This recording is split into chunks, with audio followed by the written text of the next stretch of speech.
question for you. So Okay.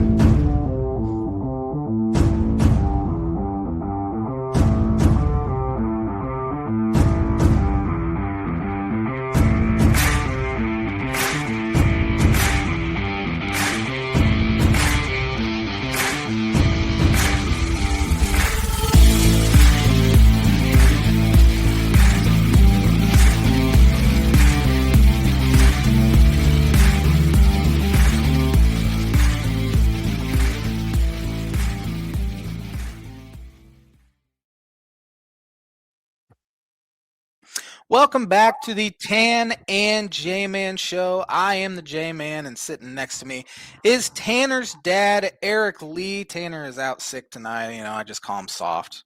he's soft. Yeah, many other words I can call him. You can kind of figure that out for yourself. But we're excited to have Arik here with us tonight. How you doing tonight there, Big E? I'm doing well, thank you. Good. I mean, Purdue's ranked. Well, what's Purdue ranked now? 5th or 6th? Yeah. 5th. We are talking basketball, not football, correct? Correct. Anytime I say something about a ranked Purdue team, it's probably not going to be the football team for a little bit anyway. No. So, yeah, I mean, life's pretty good when your team's ranked in the top 5. Are you still a Colts fan? Yeah. I have a couple teams I follow in the NFL, and they're one of them. I don't have a true favorite. Right. Much to your dismay, I'm a big Josh Allen fan, so I know. You were a big Carson Wentz guy back in the day, I remember. Yeah. I was a huge Bears fan up till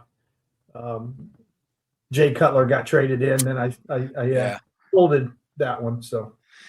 Yeah, and the Bears are good, but I've honestly I'm envious of not being like a surefire. I have an actual NFL team because my NFL team continues to disappoint. By the day, it seems like the Dolphins are disappointing me, and we'll get into this a little bit later. But today, I wasn't expecting Mike McDaniels to get fired. The disappointing thing about today is he said he's going to be part of the GM interviewing process. So that's always fun to hear. He and Troy Aikman? Yeah, he and Troy Aikman. Supposedly Marino is going to be in the room amongst about 8 other guys. So they'll find a way to screw that one up. Honestly, I trust Aikman more than any of them at this point. You may end up with Joe Buck. I know. That'd be interesting. I don't know if I'd trust him more to run the football side of things or if I'd trust him more baseball wise. He's a baseball lifer, but Joe Buck making decisions. I wonder if he's I wonder if he's become a big donor at Indiana because that's where he went, right? He went to IU, right? Yeah, he's been throwing stuff on X about him quite a bit here lately. Yeah, I know he's brought him up. The football team, for instance, brought him up quite a bit on Monday night broadcasts, which I'm sure makes a lot of people mad. But I can't think of the lady on ESPN. There's a couple of them that are Indiana grads. Yeah, Sage Steele. I know she was one. Yeah, ESPN kind of let her go. I remember that. It's the one that always talks about with Paul Feinbaum. She's a big into bowls and stuff. She's a big IU graduate too. I can't Molly or I can't come up with her now. There's a Molly McGrath. Is she a?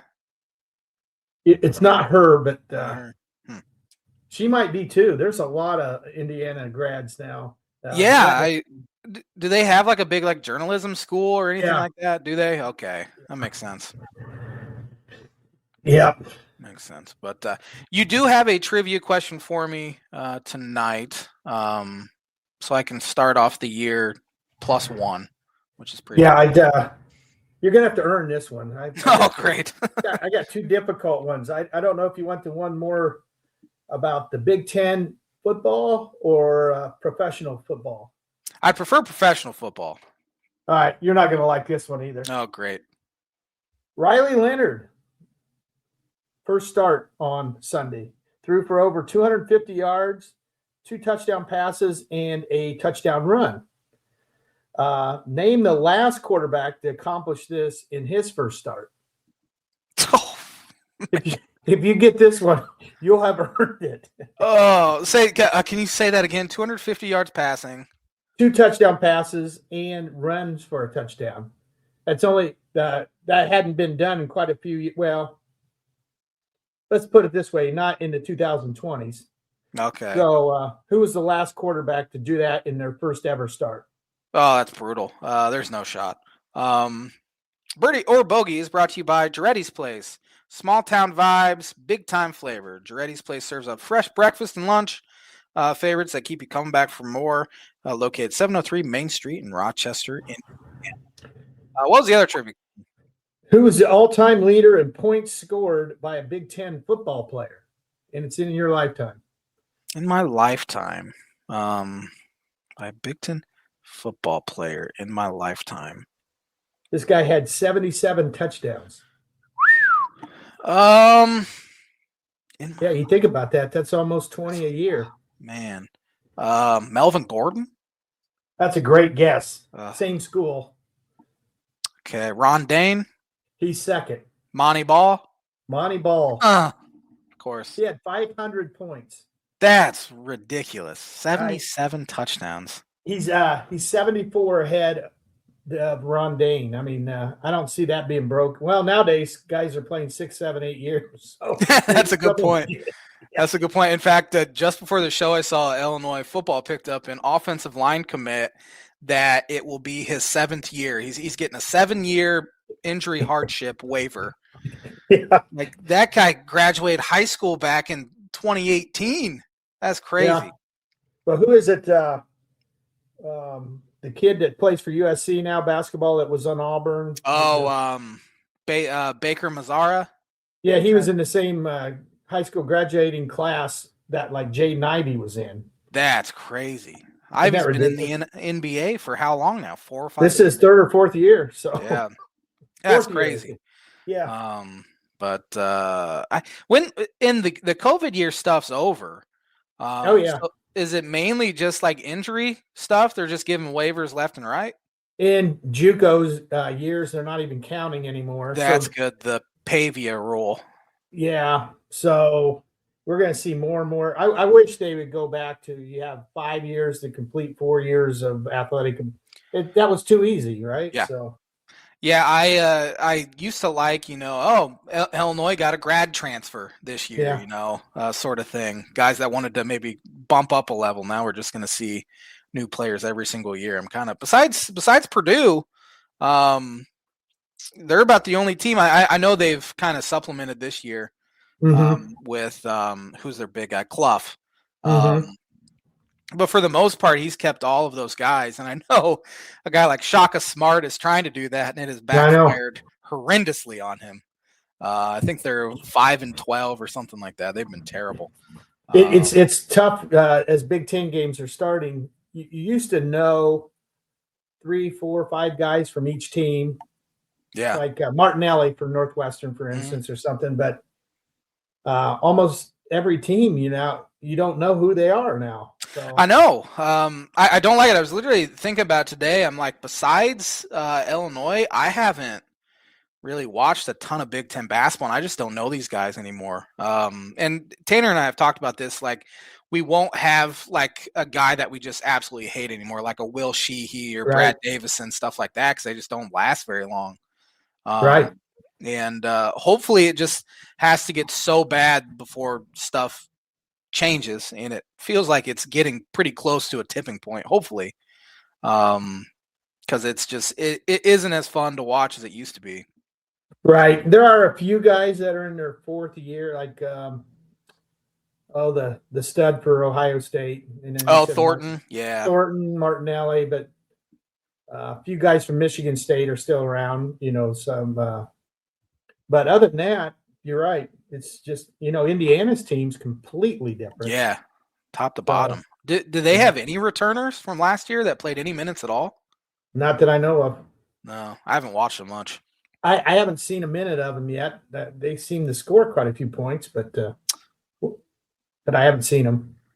Yeah, they play a much different style this year, and they're shooting a ton of threes. Yeah. And of course, the best shots in basketball these days are layups, dunks, threes, and that's pretty much it. That's kind of how the good coaches, anyway, they just don't like those mid-range jumpers. Where Woody was real old school, and DeVries obviously has them scoring a ton of points. I don't know how they'll become, the thick of Big Ten play, because they weren't really all that challenged in the non-con. I think their probably best win in the non-con was it at Marquette, or was that a neutral site? That was neutral. They had beat Kansas State at home, they're so. Probably, I think Washington last night was probably their best win so far. And that was at home as well. They have a loss at Minnesota, which Minnesota's looking halfway decent. They're 2-1. They have a win against Indiana, then at Northwestern over the weekend. But I don't think they'll end up being better than maybe 5-15 or 6-14 in conference. And that's probably why a lot of bracketologists don't have Indiana in the field right now as we speak. They're the type of team that will jump up and grab a couple big home wins because they're hitting from three. But just the size of, like I was reading about, I don't know why, but Illinois came across, they're the tallest team in America. They average 6'7" and a quarter. And, Indiana basically plays four guards. So if they're bombing away and hitting threes on the big guys, in Purdue will have the same problem, then But if it's an inside game, you got to think you're getting them by 15 or 20. So, I don't know how well they rebound either. Not too good. Because that's one thing that Illinois does very well, and Purdue's done much, much better this year. Right. Because last year it was an issue all year. It felt like that huge issue, getting out rebounded. Now getting a guy like Clough, who's averaging, is he averaging a double-double? He's pretty close to it. Yeah, they're really close. And I did see the leading 10 offensive rebounders in the country, and Purdue has number 2 and 6. Oh, so last year they hardly ever got offensive rebounds, and now if you can get them, that's a good way. You can bomb away from three, go get it, and then try to get points. So because even like last year, like TKR only averaged around 6 rebounds a game. 6'9", 6'10", and he blocked 4 shots last year. That's crazy. He's definitely a below the rim kind of player, but it works. For him, but he's got a whole different role. He's not getting to the foul line this year, which is actually a good thing. That's a good thing. Yeah, he's only got 21 free throws in 12 games. Wow. Last year he was averaging around 7 free throws a game. So I say he was getting there a bunch last year. Why is that? Is it just he plays more about 10 feet from the hoop, and he actually, they let Clough take it down deep, or Jacobson. He's become a much better passer, and he gets a lot of assists. I was reading Purdue had 6 guys this year that scored over 20 in a game, and TKR's not one of them. Wow. And last year he averaged 20. Yeah. He missed first couple games, didn't he? Right. Yeah. And much like Illinois too, they haven't had a lot of close games where he's had to play 34, 35 minutes. Right. So, I expect his, get up to 16, 17 a game anyway, but right now he's at 14. Yeah, and Purdue's schedule this week is fairly easy still, right? They have 2 home games. State, right? They got Washington this week, tomorrow or Wednesday night, and then they have Penn State this weekend. They got a strange schedule. They have 3 straight home games twice this year, which they've never had under Painter. But after these 3, then they play 6 of 8 on the road. Wow. And one of their home games is Illinois, right after going out to LA to play UCLA and USC. So that's kind of the dangerous part. A lot of teams last year, once they go out west, they come back and lose. Yeah. So, and then go to IU. So that, that'd be a tough 4-game stretch for them. And then I think they have Michigan State, and Indiana at home in a 3-game stretch, which will be important too. So, yeah. And they're 3-0 in conference right now. Big win at Wisconsin. Wisconsin's been kind of disappointing. So far. They came into the year, I think, ranked 20. I think they were right around 24th or 25th, and they just haven't looked very good. No, so far. They were scoring at will on Purdue the first 10 minutes, And that's been the weakness I've seen in this Purdue team. They don't get off to very good starts first 10 minutes. Even with teams like Oakland and Akron, and it's like 22-21 with 9 minutes to go in the half, and you think, what's going on? And I think depth and stuff helps there. Definitely. But you said about Purdue being 3-0. I thought it's interesting, and this is Painter's 20 or 21st year. It's only the third time he's ever been 3-0 in the Big Ten. Wow. He always loses one early, to Rutgers or Northwestern, Nebraska. Yeah, that's it. That's what Tanner always said. He's like death taxes. They usually lose one in December when they play one of those two. A lot of times it's a home game without the students, and you guys were talking about that last week. It's just not the same without the students there. Yeah. I've said that about the State Farm Center in Champaign, how it's just dead with no students, and I hate it. And you look under in the Underwood era, I mean, they always lose a home game they shouldn't lose. Yeah. In that stretch, I mean, last year was USC at home. Yeah. The year before, it was a bad Maryland team. It's honestly usually Maryland that gets them in that. It's funny how every college has that one team that gives them fits for some reason. Yeah. Purdue hasn't beat Ohio State in the last 2 years, and Ohio State hasn't even been very good. That's crazy. Yeah. Yeah, and luckily the schedule sets up pretty good for Illinois. They do have a home game Thursday, but it's against Rutgers. The students shouldn't matter in that one. That's one you gotta have. Gotta have that one. But yeah, three of their next four are on the road, so I almost prefer that when students are on Christmas break. Right. And those road games at Iowa is going to be really tough because they look awfully good. Yep. In fact, over the past month, according to a lot of metrics, they've been the number 2 team in the country. Only Michigan's been a little better. So they've looked awfully good, and they were just dominating UCLA early, and then UCLA was able to fight back and make it close. And then they have, I think, at Northwestern's their next one, which is always a tough one for Illinois up there. Yeah. Or late. I know 1 year, wasn't it? You were real good, and they lost by 2 in overtime or something. Yeah, well, it was 2 years ago. Shannon had just gotten back from the suspension, and it went to overtime. And Illinois blew a 5-point lead, I think, with like 2 minutes left and lost. Yeah. But then last year, it was their first Big Ten game in December. Of course, they had all those young guys, and they were up 10 with 7 minutes left, and Humrickhouse had a wide open 3 to put them up 13. Probably would have ended up, he bricked it. And then they had a 5-point lead with a minute left and the ball, and they still blew it, and Northwestern tied it and then won in overtime. So I think they've lost 3 in a row there. Yeah. Which is not fun. But this Northwestern team's not very good, so I'm hoping it doesn't matter. And didn't Iowa, their one loss, though, was wasn't it? Didn't they get pounded at Wisconsin earlier in the year? They get Michigan State. Okay. At Michigan State. Their 2 losses are at Michigan State and at Iowa State, so those are pretty good. Yeah. They got Iowa State good. Yeah, I think they were up 10 at half and ended up losing by 3 or 4. Yeah. But they're tough. Yeah, they had Bennett Sturtz. He's a stud. I think most NBA mock drafts have him going in the lottery. Wow. Which is surprising. But he's awfully good, and that'll be a fascinating matchup with Kylan Boswell, who's known as one of the better on-ball defenders in the league. I don't think he's been playing very well, though. But Illinois won a close one. It wasn't all that close, I guess, but it was more of a grind at Penn State, at the Palestra, I should say. Mm-hmm. The game was never in doubt, but you felt like they could have won by 30, and they didn't.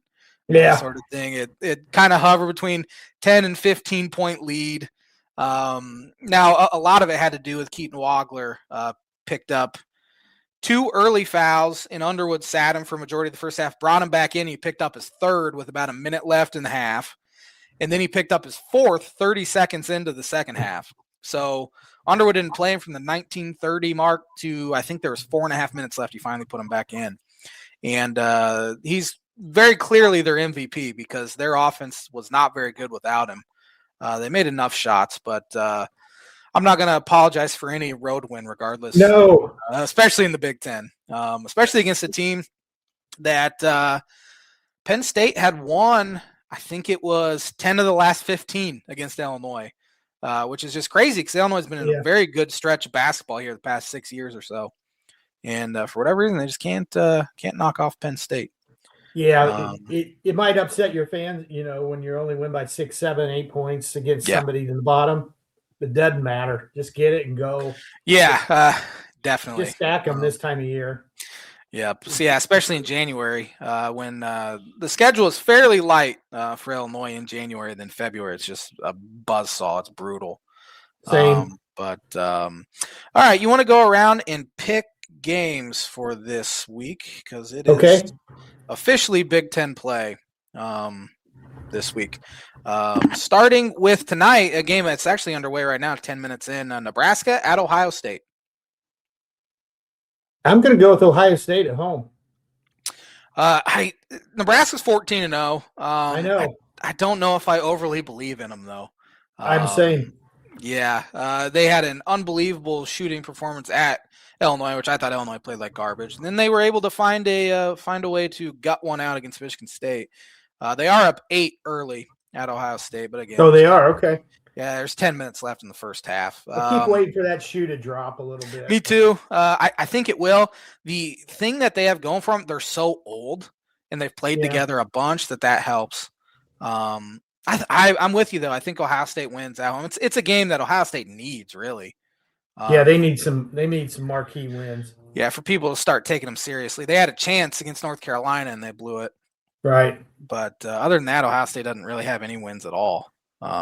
And then elsewhere tonight, we have Oregon at Rutgers. I'm going to go with Oregon. Yeah, I'm going to go with Oregon. And then USC at Michigan State. Michigan State. Michigan at Penn State. Yeah. I think Michigan's got another 25-point win in them.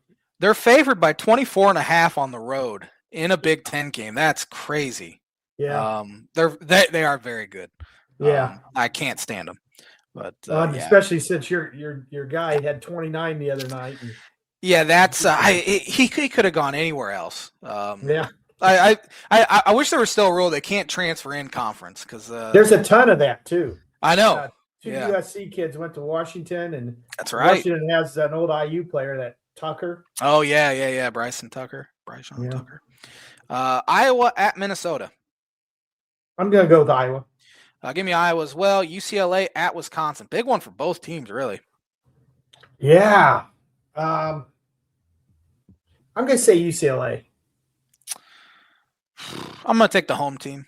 I would say those two are probably the most disappointing teams in the conference so far. Maybe Oregon, you can throw them in there because I think people thought Oregon would be pretty good this year.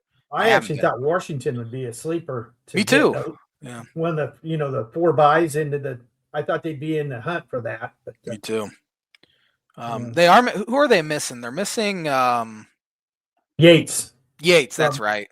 He's a good player. He is. Give me Wisconsin. Wednesday night we have IU at Maryland. IU has not been good on the road, but I'm going to go with IU. I think this is Maryland's worst team since they joined the conference. I agree. They're bad. They're 7-7. There will be nobody there too. Yeah. Which is an issue with Maryland being bad, is people just don't show up. Right. So give me IU. Washington at Purdue. I'm going to go with Purdue, but I think it'll be closer than people think. Give me Purdue. I think they win comfortably. Washington does have a very good freshman who's I think he's 6'9". His name is Hans Steinbach. He is 6'11". He's averaging 18 points a game, 12 rebounds a game while shooting 40% from 3. He's high on some NBA draft lotteries too. And they've got that Claude. That was from USC as well. And they still have that Ballo kid who was pretty good last year. So I think they'll be a tourney team. Yeah, I agree with you. I think even in my Big Ten basketball preview, I had them as like right on the cusp, but they could be a top 5 to top 6 team based on talent alone. I agree. And I like their coach too. I do too. Pretty solid. Yeah. Thursday night, we have Northwestern at Michigan State. State. Yep. Ohio State at Oregon. I'm going to go with Oregon in that one. I am too. I think the road team, especially a 10:30 Eastern time tip for Ohio State, could be rough. And here they're playing on Monday, and they got to play each other on Thursday. That's tough. Little NBA stuff there. Yeah. Rutgers at Illinois. Illinois. Yeah, give me Illinois. USC at Minnesota. I'm going to go USC. I'm going to take Minnesota mini upset just because that coach is travel. He's going to be a pain in a couple of years. Yeah, Nico Medved, he's good. Yeah, good. Nebraska at Indiana. I think Nebraska gets in there. I think it's a good week for Indiana, unfortunately. Yeah. They'd be ranked again if they win the 2 this week. They need a marquee win somewhere. Definitely, and this would definitely be it. Might be their first quad 1 win of the year. Yeah, I don't even know if they have a quad 2. They might. If Marquette is quad 2. Well, Washington last night was probably a quad 2. Okay. I would imagine they were in the top 75 anyway. Maybe they're not. But not at home. It's top. It's quad 2 would be top right. 75. What's quad 1? I think it's top 30, isn't it? Top 30, yeah. Which though, Washington's not top 30. Wisconsin at Michigan. Michigan, Penn State at Purdue. Purdue, Maryland at UCLA. Sunday we have Illinois at Iowa. 11 a.m. tip. That's going to be a good one. Yeah, I'm not looking forward to it.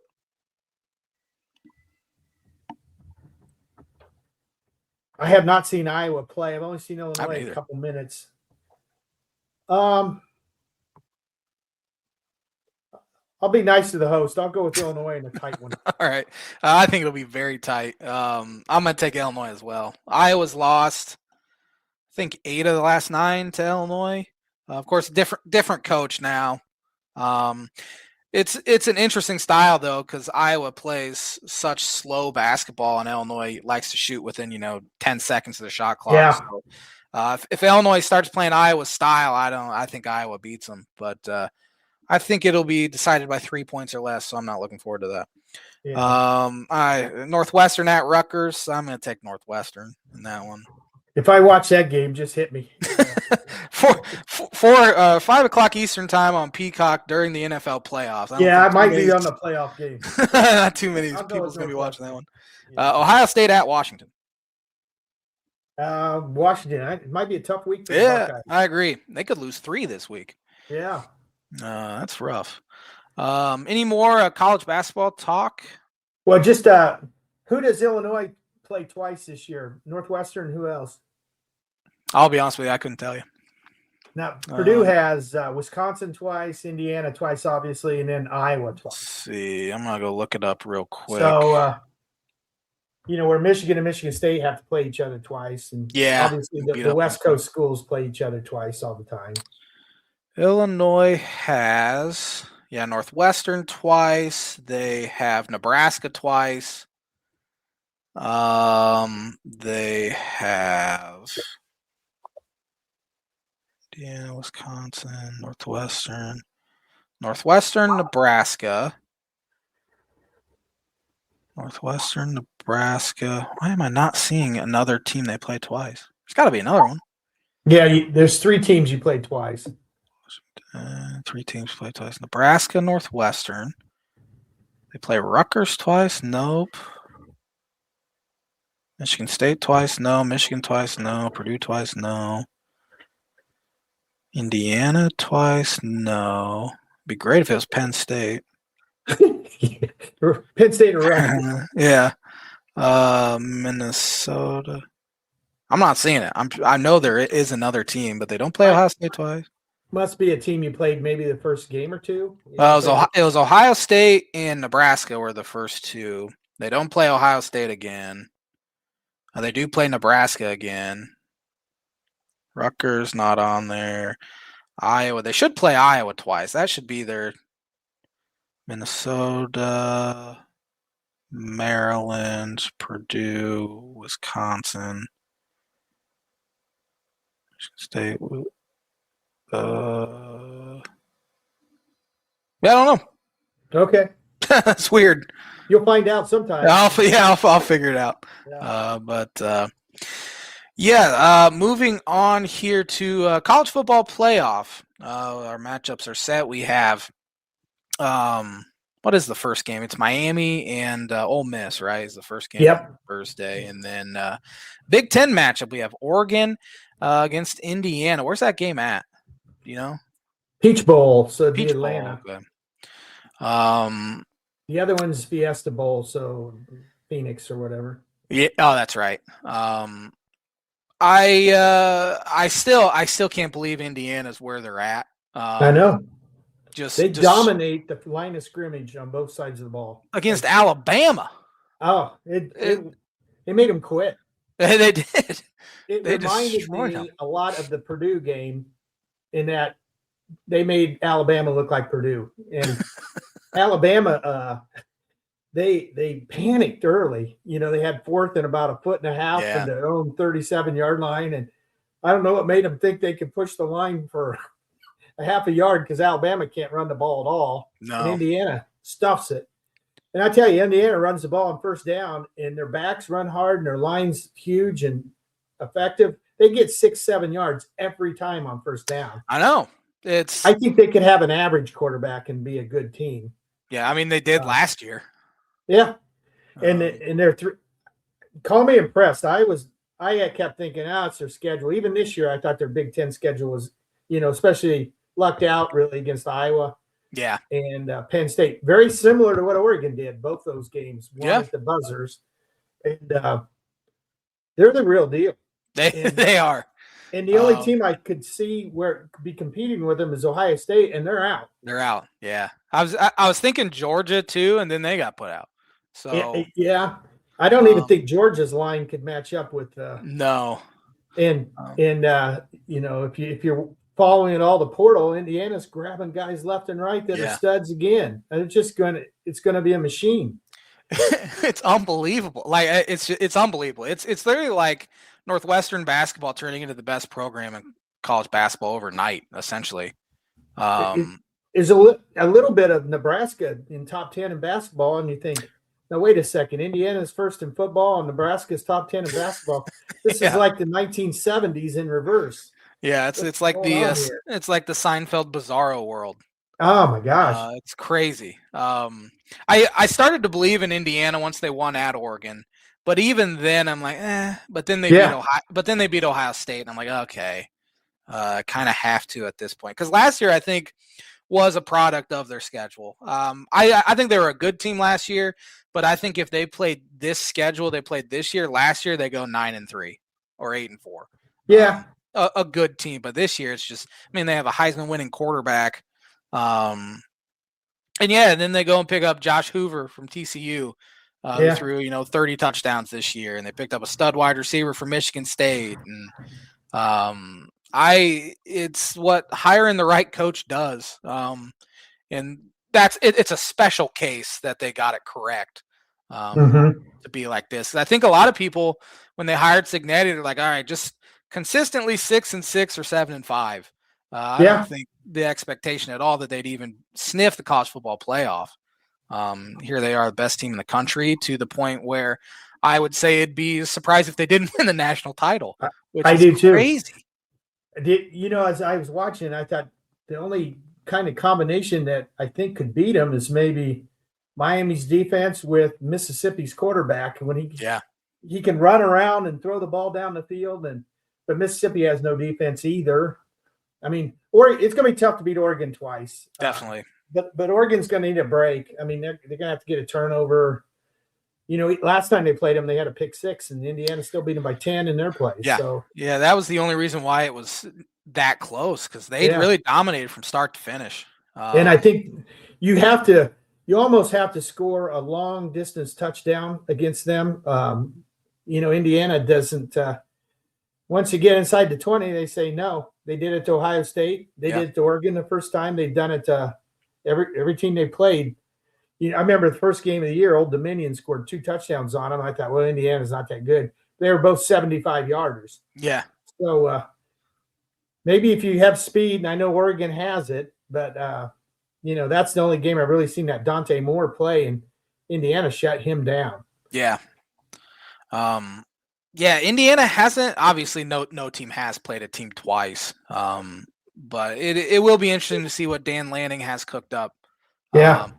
And hopefully, for our sake, Oregon's able to knock them off. Hopefully, more so for your sake. You have to live in the thick of it, where I was able to escape a little bit. But the only funny part around here is the Notre Dame fans now are really confused, and I don't think we really like Indiana right now because Notre Dame has run this state for ever since college football started. Yeah. This is their, the one thing they could always say is, well, we're by far the best team in the state of Indiana. Not now. Not anymore. Not now. Yeah, that's crazy. So who do you have in the Ole Miss Miami game? I'm going to take Miami. Well, Ole Miss is a great story, with the whole Kiffin's crap and his coaches, but I'm going to take Miami. And interesting enough, the championship game is played on Miami's home field. Yeah, that does add a wrinkle, which is kind of funny because Miami had a hard enough time selling half that stadium throughout the season, and then they would be playing. And I still think if they played Indiana would have the majority of the crowd. I completely agree. 100% agree. Yeah. Ole Miss has a ton of distractions just with obviously the Kiffin stuff, and they were able to get past that in the first round. But now they're talking like some coaches might have to leave and go to LSU before the game and that sort of stuff. Now Charlie Weiss Jr. is getting mentioned as a potential candidate to be a coordinator or something with the New York Giants. Oh my gosh. Yeah. Because he knows Jackson Dart real well. That would be the only link.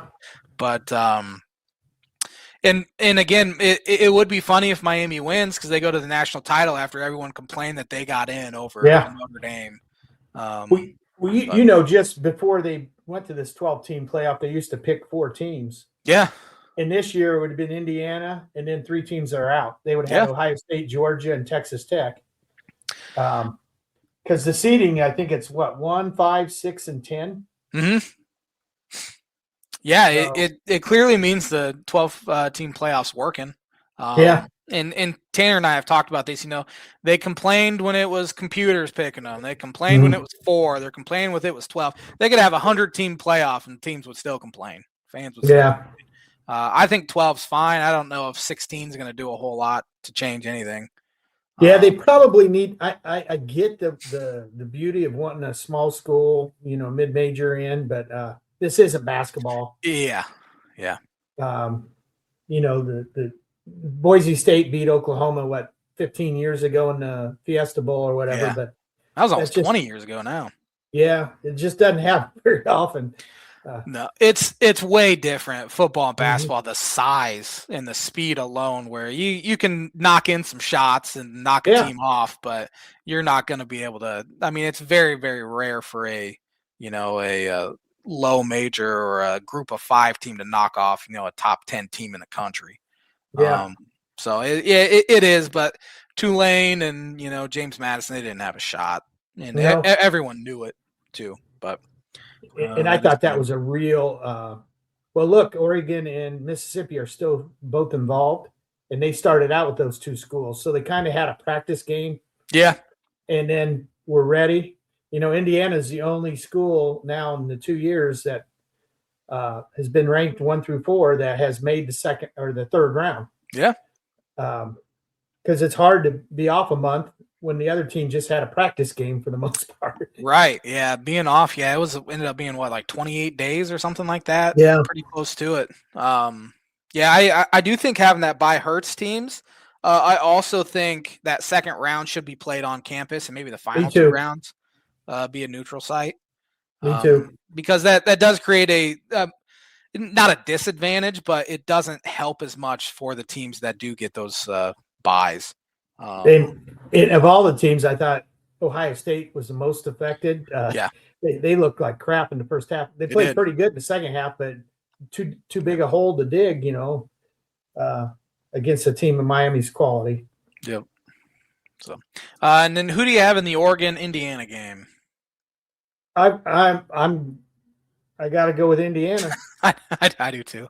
I hate that, but I definitely Me do. Too. Me too. Yeah, and that's yeah. I don't love that I picked that, but I don't see anyone beating them the rest of the way, and I especially think if they get past Oregon, they'll win the national title easily. Me too. I actually think the winner of that game will win the national title. I completely agree with you. But all four of these quarterbacks were not quarterbacks for that team last year. Moore was the backup. Yeah. But, Beck comes from Georgia. I can't even think where the Mississippi. He came from a small school in Michigan. Yeah, he's in like his 6th year, I think, and he's applying for another waiver. Yeah. Chambliss, I think is his name. Yeah, it is. People missed on that kid. Yeah, definitely. But all right, since we're talking college football, I will give you my blind ranking this week. And it is BCS National Championship games. You got to rank them 1 through 5 without knowing which one comes next. Starting with Texas against USC. Number 1. Yeah, I thought you might put them number 1. Bush, Leinart, and Vince Young. That was quite a game. Yeah, that was. I think people would still say that's the greatest college football game ever played. Yeah, that was awfully good. Ohio State against Miami. The one that went in overtime and about 2001 or 2. Yeah. I'm going to go 3 with that. Okay. It was a great finish. But Miami dominated the game, and Greg Kensel threw a pass in there, and they called it interference. Yeah, 15 seconds later. Yeah. I think this one was in 2010, Auburn against Oregon. Well, that was a good game too. It was. I'm going to go 4 with it though. Okay. Was that Cam? Yeah, that was Cam. Trying to think who Oregon's quarterback was that year. Yeah, that wasn't Mariota. Yeah. I don't remember. And then my 4th one here, Florida State against Auburn. That was a good one too. Yeah, it was. Let's put that at 2. Okay. I think Jameis threw a late touchdown to win it. Yeah, I can remember that running Auburn quarterback. I can't remember his name now, but oh yeah. It was a good game. I think that was the last BCS championship game was that one before they went to the playoff. Okay. And then this one was Nick Saban's. I think it wasn't his last game at LSU, but it was his national title against Oklahoma. I got number 5 left. So yeah, re-rank. I think you nailed it. I wouldn't have put it any other different ranking here. A blind segment ranking. Let me pull up the read real quick. Tanner sent me the reads this week. Is brought to you by Proforma. Print 2 Promo Group has over 50 years combined experience in promotional products and commercial print. We strive for fast and efficient response to all your print needs. You need to look no further. Let them be your one source print and promotional company. Call Barbara Van Weinsberg today at 574-210-3815 or email barbara.vanweinsberg@proforma.com. We got about 27 minutes left, and I need to do Tanner and I's bold predictions for 2026. You can make fun of us as we go. Tanner did send me his predictions today, and I will start off with his. This was a no-brainer that he was going to put. The NBA will announce the return of the Seattle Supersonics. He said every year, doesn't he? Yep. Eventually, it's going to happen, and maybe this will be the year. Second one here, Bryson DeChambeau will re-sign with Liv. Yeah, money speaks. This will be an interesting one. Tom Izzo will retire after this season. He thinks he's getting all irritated at everything that's going on. Yeah. Like Jay Wright did. Tony Bennett, Bruce Pearl. Yeah. It wouldn't surprise me. He's got to be getting close to 70 if he's not in the 70s already. I don't know what else he needs to accomplish. Yeah. He did win one. That was a long time ago, but he did win one. An MLB team will go worst to first in its division. Worst to first? Yeah, which I was thinking about that today, and I don't remember. I think Baltimore finished last in the East. They did by 2 games. The other teams were the White Sox, LA Angels, Washington Nationals, Pittsburgh Pirates, or Colorado Rockies. I would say Baltimore's your best bet to go worst to first. Maybe Pittsburgh, because all the other Central Division teams are sitting on their hands during free agency, and they definitely have the pitching there. That's true. I agree. I don't see the Rockies winning 100 games. No, they went 43 and 119. They're not beating the Dodgers in that one. And then last one here for Tanner, Braden Smith will pass Dan Hurley for most assists in NCAA history. Yeah, he's one of my favorite players ever at Purdue, but he definitely looking to pass now. I think for them to win big games, he needs to look for a shot a little bit. Yeah, he's such a good passer though. It's hard not to rack up those assists. I think if he averaged 8 assists a game until I think they said like the Elite 8, he would get there, which I think is very doable for him to do that. Yeah. We'll see. All right, to my bold predictions. My first one here, neither number 1 seed in the NFL will win a game in the playoffs. Ooh, I like it. Yeah. Sorry, Tanner, but I think this Denver team's the worst 1 seed we've ever seen in the NFL. Sorry, Tanner. They do play good defense. They do, and in the playoffs, that stuff matters. For sure. The Big Ten wins a national title in both football and basketball this year. Wow. Yeah. It's been a while in basketball.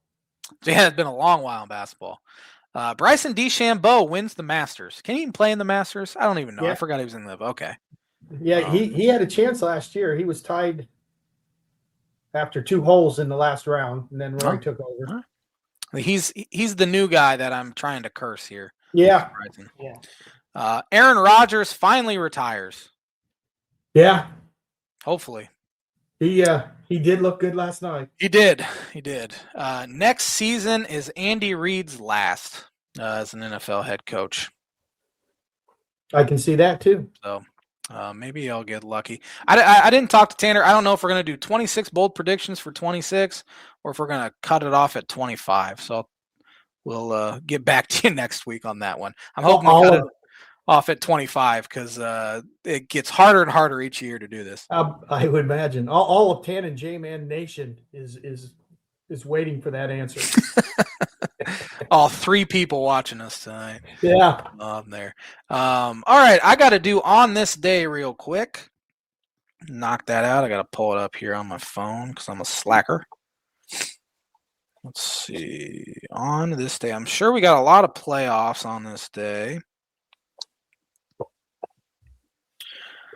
That is not the right website. OnThisDay.com. And we still got to talk NFL as well. So I'll rifle through these real quick. Let's see here. Sports.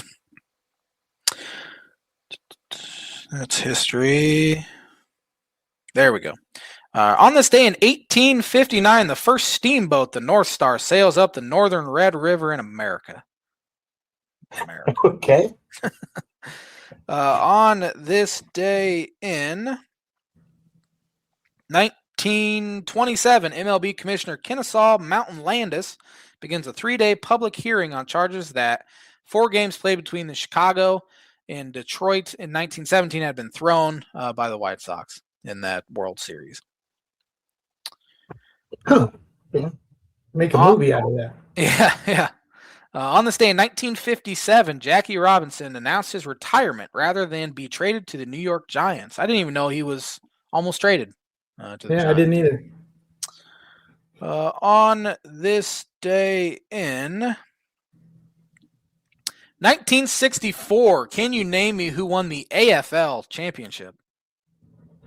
64. There weren't a whole lot of teams, so I'm going to go with Oilers, Chargers. Wasn't the Boston Patriots. Boston Patriots played in it. Did they? How about Houston? San Diego Chargers beat the Boston Patriots 51. I just said it. It wasn't the Chargers. On this day in, let's see here, 1989, baseball signed a $400 million TV contract with ESPN to show 175 games in 1990. That's about half of Otani's pay now, isn't it? Yeah. I don't think baseball on ESPN are a thing anymore. In fact, NBC is starting to take over Sunday Night Baseball. Are they? I did not know that.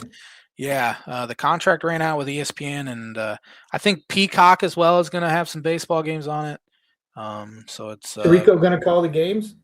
I don't know. I think Al Michaels wants to get back calling baseball because that was kind of his thing back in the '80s. But he's kind of washed when it comes to the NFL. Maybe baseball he's slowing down. Speed. Yeah. On this day in 1996, Miami Dolphins head coach Don Shula announced his retirement. Yeah. 2007, Bill Cowher resigned as head coach of the Pittsburgh Steelers. And on this day in, let's see, who won the Heisman Trophy on this day in 2021?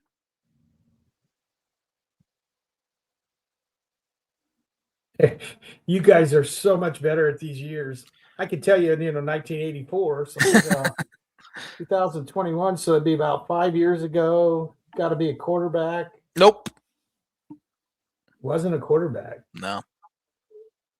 Go ahead and tell me. Devontae Smith. He was the first non-quarterback running back in a long time to win it. Yeah. On this day is brought to you by Blue River Digital. It's a full-service smart marketing agency. They help businesses simplify marketing and grow with intention. Their focus is on systems, strategy, and long-term results, not hype or one-off tactics. They offer digital marketing, website development, graphic design, printing, and direct mail. Signage and vehicle graphics, corporate apparel, promotional items, and AI and automations. They work with small, medium, and large businesses spanning across the United States with a strong presence in northern Indiana. Contact them today at 260-248-2749 to see how they can help you with your digital marketing. All right, we have 8 minutes left. We got to talk some NFL playoffs. Do you have winners and losers from yesterday? Yeah. You want to start with the losers? Let's start with the winners here. Winners. Who's your first winner? The Steelers. Yeah. That was there's no way I thought they would score a touchdown with 2 minutes and 20 seconds and no timeouts. They can't throw the ball down the field, really. So, and have no one to throw to down the field. So I was amazed. Yeah, me too.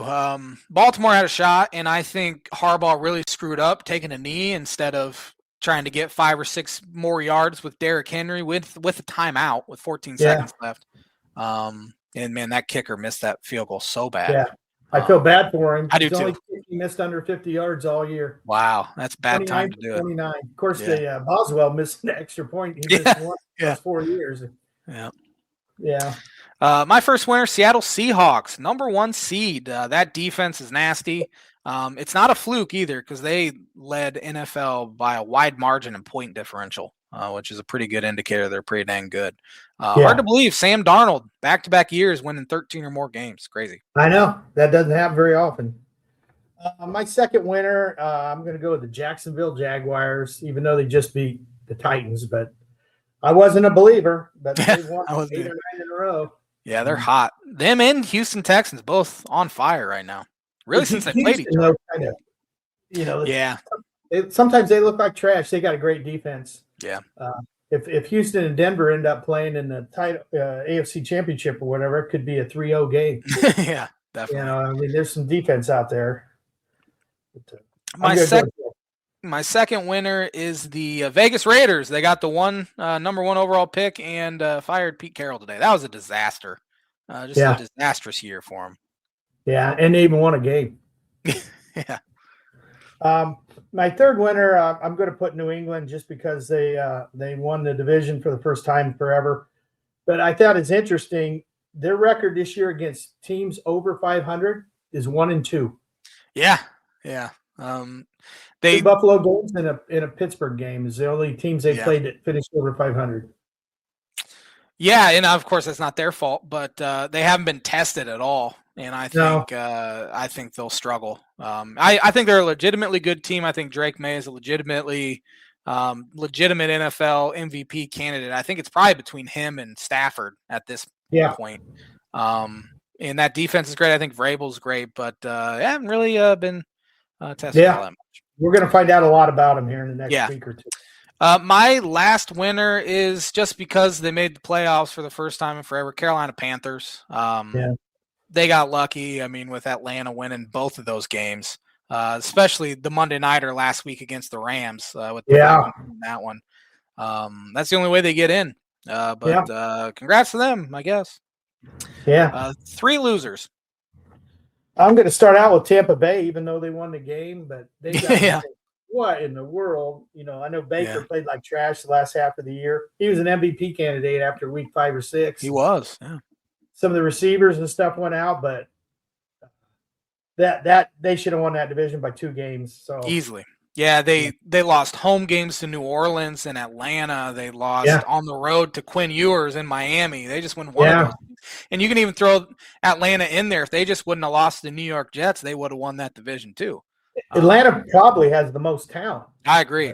And they cleaned house yesterday. So my first loser is the Miami Dolphins, and not just because they lost, but as I said, McDaniels is back, which is not a surprise, but he's going to be involved in the general manager interviewing process, which is what bad organizations do. I knew he was probably safe when I saw the list of guys they're interviewing for that GM job, and 3 of them were San Francisco 49ers, which is where McDaniel came from and worked closely with those guys. So we'll see. It'll be nice to have a new face in there at least, or a new voice. But I'm sick of them. I'm so done with them at this point. I'm very glad that season's over. That'll be one of the most forgettable seasons of my lifetime.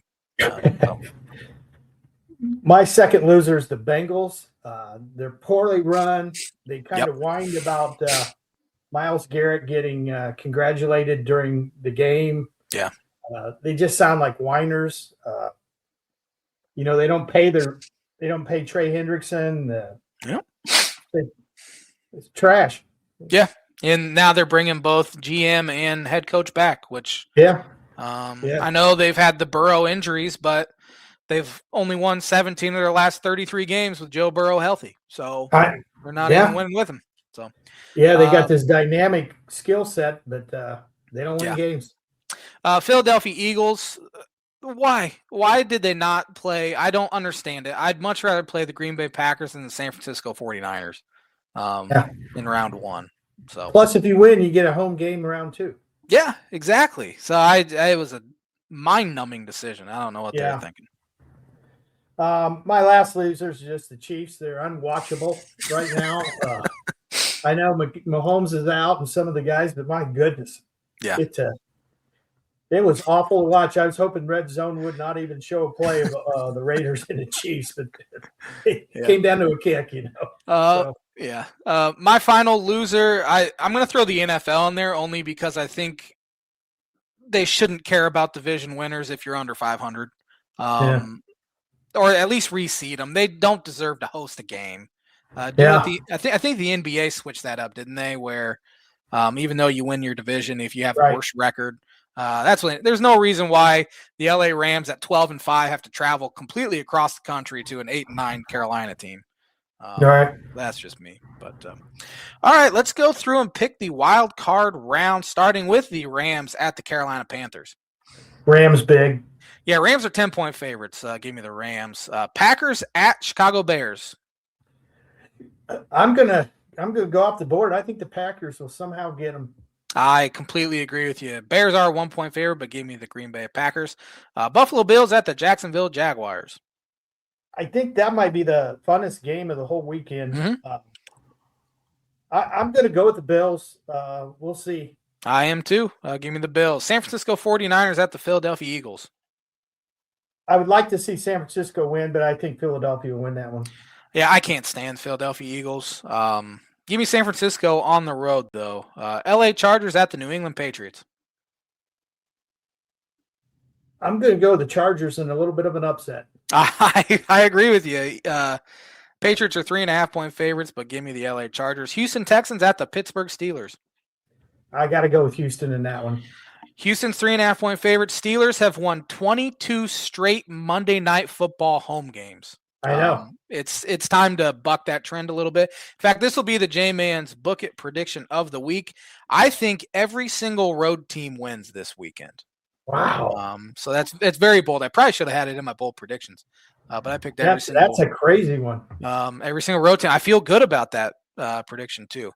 J-Man's Book It prediction of the week brought to you by Travis Wottring Insurance Agency for life, home, auto, business, renters, workers' comp, and farm insurance. Contact Travis at 219-869-4561. Book it. All right, hit me with that birdie bogey. Okay. Rookie Riley Leonard threw for over 250 yards, 2 touchdown passes, and ran one in. Name the last quarterback to accomplish that in his first ever start. The first person that popped into my mind is the person I'm going to pick because I remember his first game was awesome, and he kind of had a viral moment where he was like on his back with his arms in the air, and that is Robert Griffin III. That's a great pick, but that is not the correct answer. Shoot. Tanner made sure I got you a bogey here to start the year. Of course he did. I picked this question because he's one of the whipping boys of the Tan and J-Man show. Oh, boy. The legendary Danny Dimes. First game of the I do remember his first game was great, too. Yeah, and he showed off some wheels. I would have never guessed him at all. But I can remember Cam Newton's first start. He threw for over 400 with 4 touchdowns. I remember RG3's first start. I think it was in New Orleans. He threw a 80-yard bomb, and he was like laying on his back, and he had his arms in the air. He probably did everything and didn't run one in. Yeah. But thanks for watching the Tan and J-Man show. Thanks for joining me tonight there, Arik, and hopefully Tanner will be feeling better and be back at it next Monday with another episode. Have a fantastic week, everybody.